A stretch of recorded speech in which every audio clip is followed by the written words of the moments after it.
السلام علیکم پیارے بچوں، آج ہماری کہانی کا موضوع ہے آم کا درخت۔ جلدی سے میرے چینل کو سبسکرائب کر لیں۔ موتی بندر اپنی ٹولی کے ساتھ آم کے ایک درخت پر رہتا تھا۔ موتی بہادر، سمجھدار مگر تھوڑا بھولا بھی تھا۔ تمام بندر اس کی عزت کرتے تھے اور اس کا ہر کہا مانتے، لیکن ادھر کچھ دنوں سے سب بندر پریشان تھے۔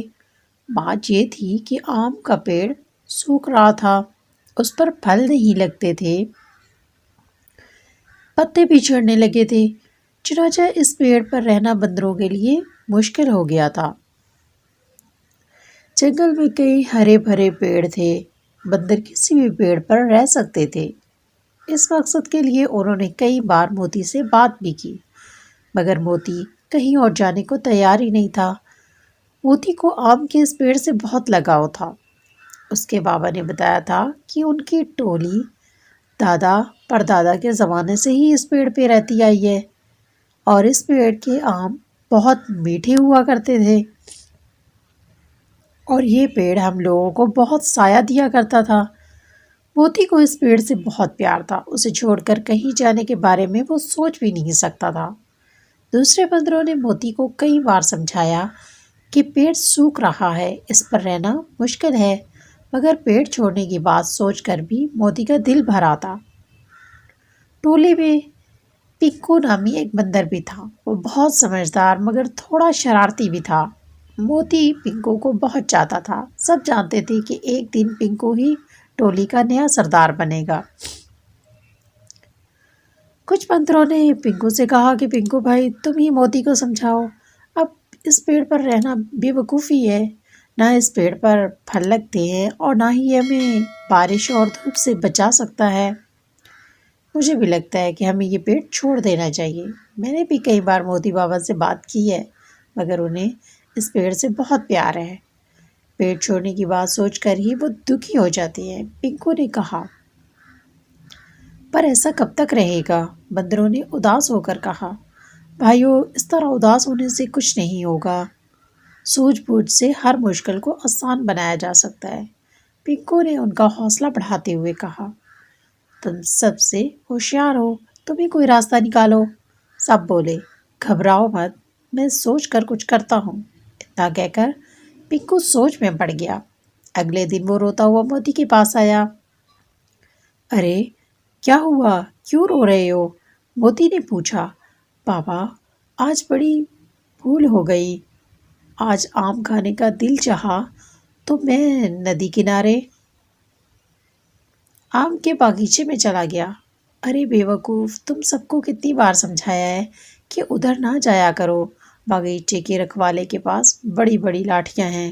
موتی نے غصے سے کہا، وہی ہوا بابا، ایک رکھوالے نے مجھے دیکھ لیا، مجھے لاٹھی سے مارا اور لاٹھی میرے ہاتھ پر لگی، لگتا ہے ہاتھ کی ہڈی ٹوٹ گئی ہے۔ پنکو نے بتایا۔ موتی نے پنکو کے ہاتھ کو ٹٹول کر دیکھا اور بولا، ہڈی نہیں ٹوٹی، بس تھوڑی سی چوٹ لگی ہے، ہاتھ پر پٹی باندھنے سے ٹھیک ہو جائے گی۔ موتی نے پنکو کے ہاتھ پہ پٹی باندھ دی۔ 2 دن بعد پنکو اچھلتا کودتا موتی کے پاس آیا۔ اس نے پٹی گلے میں لٹکا رکھی تھی۔ بابا میرا ہاتھ ٹھیک ہو گیا ہے، اب درد نہیں ہو رہا، پنکو خوشی سے بولا۔ وہ تو ٹھیک ہے، پر تم نے پٹی گلے میں کیوں لٹکا رکھی ہے؟ موتی نے ہنستے ہوئے پوچھا۔ اس پٹی نے میرا ہاتھ ٹھیک کیا ہے، مجھے یہ اچھی لگتی ہے، میں اسے ہمیشہ اپنے پاس رکھوں گا۔ پنکو نے کہا، عقل سے کام لینا سیکھو، ایک دن تمہیں اس ٹولی کا سردار بننا ہے، ایسی بے وقوفی والی باتیں کرو گے تو کون تمہاری عزت کرے گا؟ موتی نے سمجھایا۔ بابا آپ بھی تو اس سوکھے پیڑ سے اتنا پیار کرتے ہیں، اب نہ اس پر پھل لگتے ہیں نہ پتے اگتے ہیں، پھر بھی آپ اسے چھوڑ کر جانا نہیں چاہتے۔ بس میں بھی یہی چاہتا ہوں، اسے کبھی نہیں پھینکوں گا۔ پنکو ضد کرنے لگا۔ موتی سوچ میں پڑ گیا، وہ سمجھ گیا کہ پنکو کی طرح وہ بھی بے وقوفی ہی کر رہا ہے۔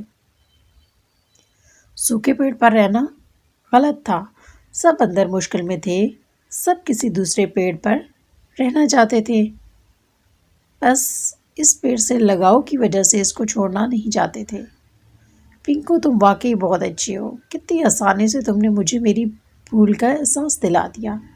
ہم آج ہی اس پیڑ کو چھوڑ کر کسی دوسرے پیڑ پر چلے جائیں گے۔ موتی نے کہا، ایسا ہے تو میں بھی اس پٹی کو ابھی پھینک دوں گا۔ پنکو نے خوشی سے کلکاری مارتے ہوئے کہا۔ پھر اس نے کہا، بابا ایک بات کہوں، آپ غصہ تو نہیں کریں گے؟ بولو، کیا بات ہے؟ موتی نے پوچھا۔ بابا میرے ہاتھ میں کوئی چوٹ نہیں لگی تھی، بلکہ میں آم کے باغیچے میں گیا ہی نہیں تھا، سب ایک ڈرامہ تھا۔ پنکو نے کہا، پنکو تم بہت شرارتی ہو۔ موتی نے کہا اور کھلکھلا کر ہنس دیا۔ سب بندر آم کے اس سوکھے پیڑ کو چھوڑ کر چل دیے۔ وہ بہت خوش تھے، پنکو سب سے زیادہ خوش تھا۔ اپنی اس سوجھ بوجھ سے اس نے ٹولی کو مصیبت سے نکال دیا۔ جی بچوں، کیسی لگی آپ کو میری کہانی؟ اگر آپ کو میری ویڈیو اچھی لگی ہو تو پلیز میرے چینل کو سبسکرائب کیجئے، میری ویڈیو کو لائک اور شیئر کیجئے۔ شکریہ۔